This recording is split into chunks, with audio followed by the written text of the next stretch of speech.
Hi, Joel. Welcome back. Well, hi. How are you? I'm good. Did you have a good day today? Stressful as usual, but I'm good. Stressful? Did you have a good ride over? Had a good ride over. I was able to calm down a little bit, de-stress a little bit. Okay. Before we get started, I'd like to go over our confidentiality. You've heard it before. Anything that you share with me here in the office today will stay between you and I unless I feel that you are going to harm yourself or someone else. Do you understand that? Mhm. Do you have any questions? Oh, no, not at all. Okay. So, telling me you're feeling a little bit stressed. Can you fill me in on what's making you feel that way? All the past month, I've just had migraines and tension headaches and tension. And it's all brought on that we recently inherited our 4-month-old or 4-year-old grandson. And that put a lot of stress on me. Okay, so I'm hearing that you're stressed because you have a 4-year-old in your house now. Exactly. And from what I understand, it's been a while since you had a little one. Yeah, exactly. Okay. So can you tell me how you're feeling about that? Like, how's it affecting your relationship at home? Is that part of the stress? That's part of the stress because before that, we didn't have any problems, me and my wife. And this just brought on a lot of stress in the family with me trying to work and we're trying to take care of the house and it affects our daughter. And, it's just not well mannered and it just stresses us out. So it takes a lot out of us. Okay. So with this 4-year-old living in your house, it's just put a lot of strain on you and your wife recently. Exactly. Where did this boy come from? Does he have parents? His dad, his deadbeat dad, is 25, and he and his wife got divorced. We're going through a divorce right now, and we inherited his son. My wife thought it would be a good idea that she could watch the grandson to help her son out to go find a job. Figured he can be able to go look for a job, look for an apartment without worrying about babysitting or daycare. But that just put extra stress on us because Chris is not that motivated to go look for anything. So your wife was comfortable with your stepson's son, your step-grandson moving in. She's Exactly. pretty much excited about having him at the house. And I was just kind of upset because basically this was dumped on my doorstep. Mm-hmm. And from what I hear, you're not willing to raise another I got family. a very strong-willed wife that she doesn't veer from her decisions, and I am just not in the situation to raise another child at this time. I can't do it physically. Okay, what would you like to see happen, Joel? What I would like to see happen is see Chris get motivated to be responsible dad, take care of the son. So it doesn't cause strain between myself and my wife and our marriage, fighting about this child and her son. Okay. Have you talked to him about this, or have you talked to your wife yet about this? Chris will come talk to us about his situation, and we try to offer him advice, and all he does is just get cocky and brazen and upset because he doesn't want to hear the truth. Even though we're trying to help him out, so he just tunes it out. We'll try to offer advice, try to help him come to terms with what he's got to do to better himself. Okay, would you like to talk to your wife about this? I would, because in her eyes, her son does no wrong. And that's understandable. A lot of parents feel that way. But I just want to show her that, hey, I feel strongly about this, but so she's just so strong-willed, it's just try to approach her, she just goes off and yells. What is it that you're afraid of? I guess confrontation, because I'm just so stressed from the confrontation with the child, and any more stress, it just makes me feel sicker, and I just don't want to deal with the argument and the confrontation. Okay, so what I've been hearing is you have this 4-year-old that's pretty much been dumped on your doorstep, something that you weren't prepared for, or something that you didn't agree upon. Your wife, on the other hand, has accepted it with open arms because it's her son's grandson, your step-grandson.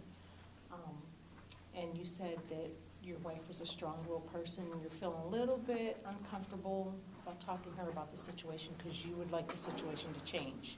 Right. And you told me that your son-in-law is somewhat of a deadbeat, in your words, that he needs to get a job. What we could do, we have this technique that we've used, and it's called behavior rehearsal. I'd like to do that with you. What it is I would play the role of your wife, and you would play, no, I'm sorry, I said that wrong. You would play the role of your wife, and I would play you. Okay. And I would ask you questions, and we would do this twice. We have two different scenarios. The first scenario is that her response would be the worst response that she could give you. Which I get now anyway. Okay. Then the second response is the response that you would hope that she would give you, a more understanding response. Is that something that you would like to do here today? To help relieve the stress and make me feel better, yeah, I would try it. Okay. So what is your wife's name? And Ann. Okay. So to go over this, you would be, so this is my trial. You would be Ann, and I would be you. okay. Okay. All right, so we're going to start right now. Okay. Hi, Ann. I just got done with work and been doing a lot of thinking today, coming home from work, and there's something I really would like to talk to you about. I've been wanting to talk to you about this for a long time. It's been heavy on my shoulders, and I'd like to get this off my chest. I would like to sit down and discuss with you, and I would hope you'd be understanding with this, and I just want you to listen to me. I don't have time to listen to it. I put up with Michael all day long. It's your turn. He drove me nuts. He's been getting into stuff, breaking stuff, you know. I don't have time to listen. Well, he's the subject of conversation. I'd like to talk to you about Michael. I think we need to talk to Michael's dad about him getting a job and getting Michael with him. It's just put too much stress on our relationship. The house is always in disarray, and I'm just always feeling wound up, and I'm unproductive at work, and something needs to be done, and I would like to have your understanding with this. And The house is in disarray because I can't deal with that. Just sit in a bedroom and just block it all out. It's up to you to take care of him, take care of the house. I can't do that. I have work to do, and I need to take care of myself. I'm trying to take care of you and the boy, and it's become too much. I think he needs to go with his dad, and I'd like to sit down as a family and talk to his dad. Can I please have your support on that? I don't know how that's going to work. You know, it's not Chris's fault. It's not his problem. This is his wife. This is her fault. She caused all this. Okay, well, we're not here to blame. I just think we need to make a change here, a positive change. Okay, now I'm going to go back to the role of the social worker. Can I ask you how that made you feel doing that little role play there? That's how it felt normally. That's the kind of confrontation that we're faced with. Okay. Now we're going to do it again, and I would like you to be your wife and be accepting of it, a way in which you would like to hear her response, a positive response, okay? So I'm not the social worker anymore. Okay. I'm you. Okay. Okay. And we'll be in the comforts of your home, so that's the setting. Hi, hon.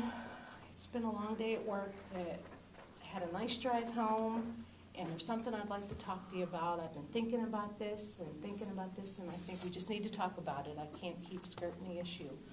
I really think it's time that we sit down with Chris and be demanding that he get himself a job so that Michael can go back and live with him. I love Michael. I know it's your grandson. He's my step-grandson. I love him, but he's just put too much pressure here on our relationship. I'm just not prepared at this age to be taking care of another 4-year-old. And I would love to have your support, and let's talk to Chris about that. Yeah, I'm glad we're sitting down talking about this because I don't know where I went wrong with Chris. taught him right and wrong, and I taught him how to be a good dad. And I just can't handle Michael anymore. It's just too much, but I'm trying to pressure Chris, and I just don't see much resource coming from it. I've noticed the stress that you've been dealing with this, and I certainly have been dealing with stress too, but I think we need to sit down as a family and discuss this with Chris. I just think it's in the best interest that we keep Michael for this year until Chris takes some parenting classes and get ahead and prove to us that he can be the dad that he needs to be. Okay. All right, that sounds good. Thank you for letting me talk to you about that. Okay. Okay, I'm the social worker again. Now, how did you feel that time with a little bit more positive response? Like a weight's been lifted off my shoulder. Good, good. That's the way we want you to feel. That's great. Now, is that something that you'd like to do here in the near future, is to sit down and talk to your wife? I'd like to. If maybe we can find a unstressful situation, maybe if we have somebody watch Michael, we can sit down without the distraction of Michael I and think talk. that would be good. I think that would be good. Okay, we're kind of running out of time. I'm just going to go over our session here today with you. You shared with me that you've been really stressed lately because of your 4-year-old step-grandson moving in with you, and that's a great strength to be able to come here and share that with me, being able to know the fact that you're stressed and upset about this new addition to your family that you weren't ready to partake in. And you're a little nervous about approaching your wife about talking to her about her son, and you shared that he's somewhat of a deadbeat dad. So you've showed a great strength coming here, talking about that. You shared that you'd like to be able to confront your wife and talk to her. That I think is a great idea. And what I'd like to do is meet with you again next week after you talk to your wife, and we can go over how that went. But in the meantime, if something happens during that meeting that you have with her, you need to discuss anything, please feel free to call me or email me. Okay, sounds good. Okay, do you have any questions? No, that pretty much covers everything. Okay, then I will see you next week, and good luck. Okay, thank you. You're welcome.